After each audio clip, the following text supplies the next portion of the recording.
अब जी हम आ जाते हैं जो हमारी सबसे ज़्यादा पी जाने वाली चाय है, जिसको हम दूध पत्ती बोलते हैं, जिसको हम कॉमन ज़बान में चाय समझते हैं, जिसको हम कड़क चाय भी बोलते हैं, उसकी हम बात करते हैं। अब जब ब्लैक टी है, मोस्टली जो हमारी चाय की पत्ती होती है वो ब्लैक ही होती है, हम उसका कहवा तैयार करते हैं और कहवा तैयार करने के बाद उसमें जब हम दूध डालते हैं तो वो बन जाती है जी हमारी चाय या कड़क चाय। अब जब हम इसमें दूध डालते हैं तो जो ब्लैक टी थी, जो चाय की पत्ती थी, तो उसकी जो केमिकल कंपोजिशन थी वो चेंज हो जाती है। इसकी जो पूरी की पूरी केमिस्ट्री है वो चेंज हो जाती है। वो कैसे चेंज हो जाती है कि कैज़ीन जो है वो एक मिल्क में प्रोटीन होता है, दूध में प्रोटीन होता है। जब वो मिलता है, जुड़ता है फ्लेवोनॉइड के साथ, कैटकिन के साथ, तो वो इनको एसिडिक बना देता है।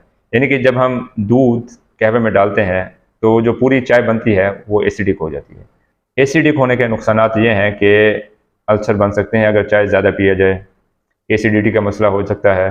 कुछ लोग तो सुबह-सुबह ही, यानी कि जैसे ही उठते हैं तो वो चाय का कप डिमांड करते हैं, पीते भी हैं, तो ये एक तबाही है। यानी कि मैदा आपका खाली है, जो आपकी जो म्यूकस सिक्रीशंस हैं, जो कि प्रोटेक्ट करती हैं आपकी जो स्टमक की वॉल है, उनको वो भी अभी कम है, आपने कुछ खाया-पिया नहीं हुआ, तो प्रोटेक्शन और कम है और जैसे ही आप चाय पिएँगे, तो मैदे की तबाही हो जाएगी। दूसरा जो ये जो दूध पत्ती है, जो चाय हम पीते हैं, उसका जो इम्पैक्ट है, वो ये है कि जो आयरन की अब्जॉर्प्शन है, डिफरेंट जो हम खुराक खाते हैं उनसे जो आयरन की अब्जॉर्प्शन है उसको कम कर देती है। जो टैनिन चाय में मौजूद है, जो कैल्शियम मौजूद है, वो आयरन की जो बाइंडिंग है उसको कम कर देता है और यूँ खून की कमी हो जाती है, आयरन डेफिशिएंसी, एनीमिया होने के चांसेस भी बढ़ जाते हैं। अब ये जो दूध पत्ती है अगर ज़्यादा पी जाए तो दांतों में कैविटीज़ बनाने का भी बाइस बन सकती है। और वो कैसे बन सकती है? क्योंकि चाय ये जो दूध पत्ती है ये बेसिकली एक एसिडिक मशरूब है और ये जो हमारे दांतों में कैविटी बनने का दारोमदार है वो इस पर है कि हमारे जो मुंह या सलाइवा की जो पीएच है वो बेसिक है या एसिडिक है। और अगर एसिडिक होगी तो जो बैक्टीरिया होता है जिसको हम कहते हैं स्ट्रेप्टोकोकस म्यूटेंस, वही कैविटीज़ बनाता है, तो उसका काम आसान हो जाता है। तो अगर हम ज़्यादा चाय पियेंगे तो जो कैविटीज़ बनने के जो इम्कानात हैं वो काफ़ी ज़्यादा बढ़ जाते हैं। और ये जो दूध पत्ती है, ये जो चाय है, अगर बहुत ज़्यादा मिकदार में पी जाए तो हार्ट रेट फ्लक्चुएट हो सकता है, बीपी में ऊंच-नीच आ सकती है।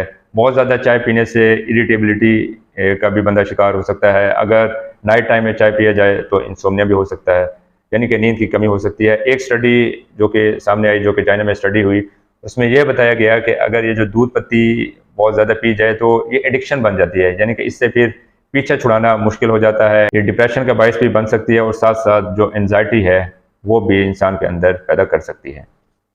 तो ये कुछ हैज़र्ड्स हैं चाय के जो कि पता होना ज़रूरी है, क्योंकि मसला ये होता है कि जो चीज़ हम बचपन से कर रहे होते हैं, देख रहे होते हैं, या जो हमारी डाइट की रूटीन होती है, खाने-पीने की रूटीन होती है, हम उनके बारे में सोचते समझते नहीं हैं, गौर-व-फ़िक्र नहीं करते। हमें पता नहीं होता कि यार इस चीज़ का कोई नेगेटिव इम्पैक्ट है मेरी सेहत पर या नहीं है। तो ये चीज़ें हमें पता होनी ज़रूरी है ताकि उसके बाद ही हम फिर अपनी जो डाइट है उसका फ़ैसला कर सकें। और सबसे बड़ा जो इंडिकेटर है किसी भी खाने का, वो हमारी अपनी फीलिंग है।